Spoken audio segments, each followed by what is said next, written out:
మన ప్రభువును ప్రియ రక్షకుడైనటువంటి యేసుక్రీస్తు వారి అతి శ్రేష్టమైన నామంన మీకందరికీ నా శుభాభివందనాలు తెలియజేయుచున్నాను. ప్రియ దేవుని బిడ్డలారా, నేటి వాక్య ధ్యానాంశం నిమిత్తమై దేవుడు నీకు ఒక ఆలోచన చెప్పబోతున్నాడు.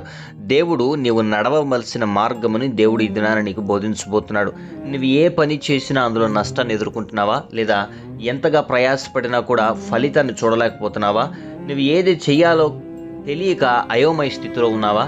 ఏ నిర్ణయం తీసుకోవాలో తెలియనటువంటి గందరగోళమైనటువంటి స్థితిలో ఉన్నట్లయితే దేవుడు నీతో మాట్లాడుతున్నాడు.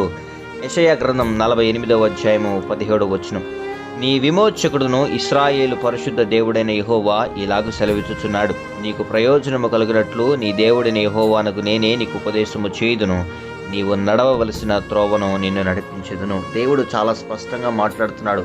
ఏ దారి ఎంచుకోవాలో తెలియక, ఏ చదువు ఎంచుకోవాలో తెలియక, ఎక్కడ ఉద్యోగం చేయాలో తెలియక, లేకపోతే ఏ పరిస్థితుల్లో ముందుకు వెళ్ళాలి, ఏది చేస్తే నాకు నా కుటుంబానికి యోగక్షేమం, ఏది చేస్తే నా బిడ్డల భవిష్యత్తుకు మంచిది, ఏది చేస్తే నా అప్పులు తొలగిపోతాయి, ఏ వ్యాపారం చేస్తే నేను వృద్ధిలోకి వస్తాను అనేటువంటి అనేక ఆలోచనలతో నలిగిపోతున్నటువంటి స్థితిలో కనుక ఉన్నట్లయితే దేవుని మాటని నువ్వు ఆలకించాలని దేవుడు కోరుకుంటున్నాడు. దేవుడు నీకు ఉపదేశం చేయబోతున్నాడు. దేవుడు నువ్వు నడవవలసిన మార్గాన్ని నిన్ను నడిపించబోతున్నాడు.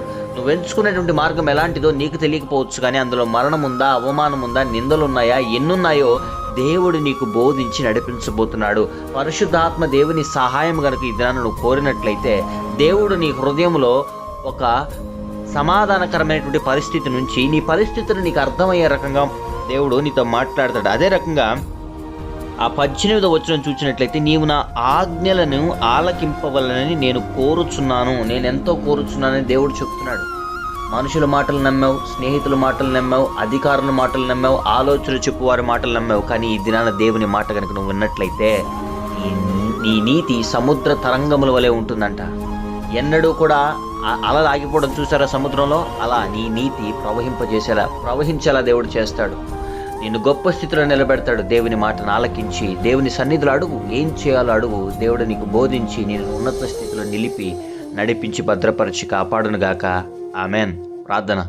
మహోన్నతుడును, మహాగణుడును, సర్వోన్నతుడును, జీవాధిపతి నీకు వందనాలు. ఎంతమంది బిడ్డలు ఈ వాక్యాన్ని వింటున్నారో ప్రభా, వారితో నీవు ఏది బోధించబోతున్నావో బిడ్డల హృదయాలతో మాట్లాడమని ప్రార్థన చేస్తున్నాం. ఆయా ఆలోచన చెప్పేవారు లేక ప్రభావాన్ని నశించిపోయే ప్రజలు అనేక మంది ఉన్నారని వాక్యం సెలవిస్తున్నట్టుగా, ఇదిగో ఈ బిడ్డలు నశించిపోకూడదని ఇది నా ఈ వాగ్దానాన్ని బిడ్డలకు అందిస్తున్న రీతిని బట్టి నీకు వందనాలు. ఎంతమంది బిడ్డలు ఈ వాక్యాన్ని వింటున్నారో ఆశీర్వదించండి, మంచి ఆలోచనలు బిడ్డలకు అనుగ్రహించండి, గొప్ప స్థితిలో బిడ్డలను ఉంచమని, ఘన విజయాన్ని అనుగ్రహించి సమస్త బాధ నుండి తప్పించమని యేసే అతి పరిశుద్ధమైన నామములో ప్రార్థిస్తున్నాము తండ్రి.